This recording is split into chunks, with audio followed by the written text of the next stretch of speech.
no matter how close you get to a goal, it'll always be just out of reach unless your state of consciousness is reflective of that goal achieved. And I'm gonna describe a personal example so that you kind of understand what I'm saying. There's this one particular goal that I've been pursuing for years now. And especially this last year, I've been so close. It just feels like I'm on just just on the edge, bro. Where I can just reach out and grab it if I really wanted to. And every time it feels like I could just reach out and grab it, and I do. I make that effort in the physical realm. Just through sheer willpower. I either end up one, self-sabotaging, or two, something outside of my control just pulls me back in. And there's been times where I've actually, reached over to the other side and, kind of achieved this goal, but because my state of consciousness didn't yet reflect that of the goal, of the end state, it was never sustainable. I just get pulled back down. And this happened quite recently where I kind of self-sabotaged. And I've been delving into why, like my why. Like, why am I pursuing this goal? And I thought I knew it, but when I really delved into it, it was just some surface level fluff, if you will.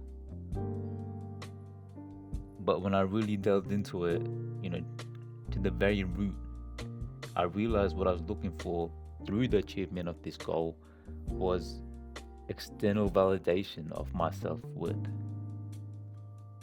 Because I believe that's something I lack, But the problem with this is that you're only given what you already have. I'm going to say that again. You're only given what you already have. As in, you're only given physically, in the physical realm, that which you are already embodying consciously. Hence, as long as I subconsciously believe that the achievement of this goal would make me feel worthy, the goal would always be out of reach. Because I'm looking externally for what already exists internally.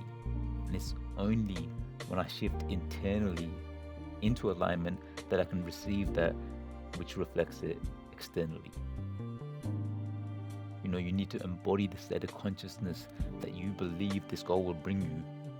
And then that state of consciousness itself is what will actually bring you that goal. I feel like for so many of us, when we're pursuing a particular goal, we don't even know why we're doing it. Especially when it's a goal you've been, pursuing since you were young, since you were like a kid. Maybe because, the people you looked up to pushed you to do it, or society told you to do it, or the people that you want to be like achieve these goals. But you need to know why, and not just, like I said, the surface level fluff, but the core frequency or emotion that you're seeking to evoke or embody or experience.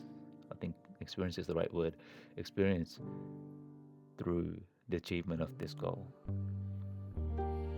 For example, if you're seeking, if you want to, I don't know, like a particular job, it might be the sense of fulfillment that you get from it, feeling fulfilled.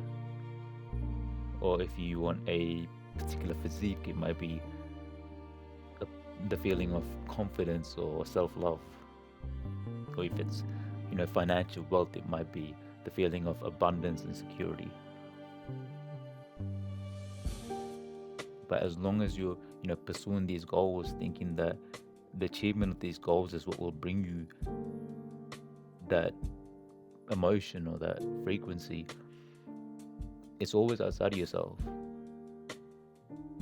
And so it's kind of like the the carrot and the stick with donkey analogy. I can't remember what it's called, but it's like that. You need to embody that internally now and maintain that frequency regardless of what the physical realm presents you. And it's through that embodiment and maintenance of frequency that these goals come to you rather than you chasing them. But yeah, stay blessed.